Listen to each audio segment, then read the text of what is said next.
Hello everyone. So I'm out here today and I have been working with my friend slash carpenter who is amazing.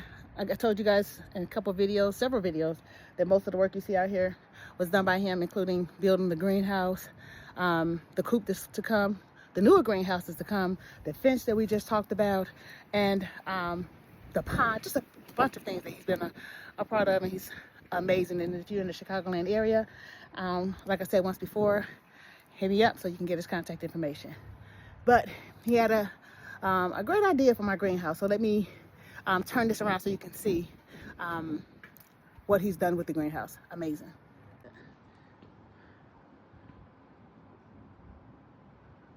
All right, I'm just showing you those panels at the top. That panel there, I'm gonna let him explain it to you, but let me go in the back so you can see how it's connected in the back of the greenhouse. Right there. Okay, alrighty. And then as he's talking, we're gonna go in the greenhouse so you can see how he has it set up. All right, his name is Mr. Ernest Leggs, heavily on the Mr. Not Ernest to you guys, but here we go. Okay, so we're trying to figure out how we can cost effectively regulate the temperature in the greenhouse. So we have a couple solar fans that they have a battery backup and an automatic temperature function. So they come on and off. They'll come on at a high temperature. They'll run until they lower it to a more desired temperature. And we're testing how well they function today. This is the warmest day since they've only been in for a couple of days. So far, they have functioned in their automatic capacity and regulated the temperature. So we're trying to see if they can handle it. The cubic volume of this greenhouse, both fans together have just a little surplus capacity to cool this entire cubic volume. So we're trying to test it at its max capacity. So it's gotten up to 108 inside the greenhouse. The fans are running. They're running continuously right now. And we have gotten the temperature down as low as 93 on one thermometer and as low as 83 on the two other thermometers. Each one of the fans has its own thermometer. While the sun is high, they run 100% off the solar panel, and you have about 7 hours of charge, when the sun goes low. So they'll run as much as they need to get the temperature down to about 70 degrees. And if they succeed in doing that, then they'll cut off. If the temperature rises again to 80, they'll come back on until it gets down to 70. That's how they're set. They're set to come on at 80 and go off at 70. And they'll cycle on and off all day, just like that, until they get it done. And they were each about $100 for the setup. So you've got the battery and the thermometer here, the fan here, the control, the battery, and the thermometer all right here. Solar panel up top, the exhaust fan here. I don't want to give any product endorsements because we're not getting nothing free. Exactly. We bought these with our own money, so right. We're not, until they pick us up. We just describing the ventilation system itself.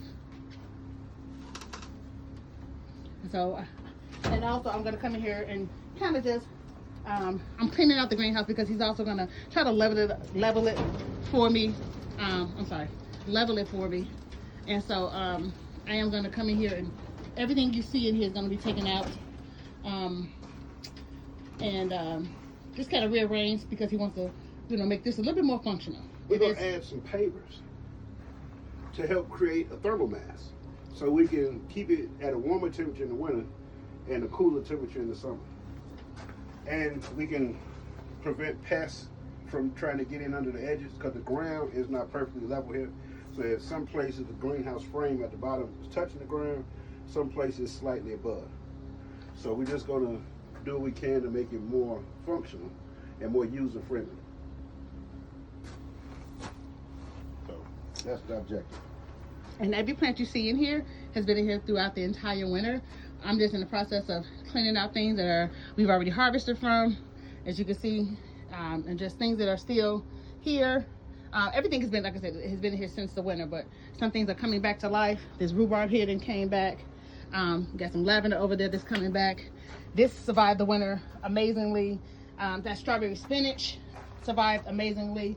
And then as you can see, it's just a bunch of things in here, but I'm just here to kind of move things out of his way so that he can, you know, as he sees fit, he has these visions that come to his mind. And while we both think alike, like he said, we are definitely kind of opposite in a lot, but his thinking is a lot more broader than mine, because like I focus on aesthetics a lot, like he said, which I do because I like to see things a certain way, but he has a more functional plan for things, which if we put it together is actually amazing. And that's what we do.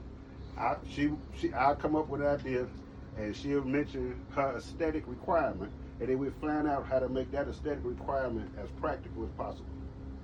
So, you know, she's a creative, and I'm the He's the logical. square. Yeah, he's the logical. Like, okay, I see what you're saying, but and you need that. You need that. So the balance between it is, to me, it works, which is why I could go with a bunch of different people to do different things, and while a lot of this stuff he has not done before, I trusted his mind to make it come into fruition. And as you can see, he's definitely amazing with it. So some things he's done for years. He's been a carpenter for decades, and a lot of the things. And I was a plumber and electrician before that.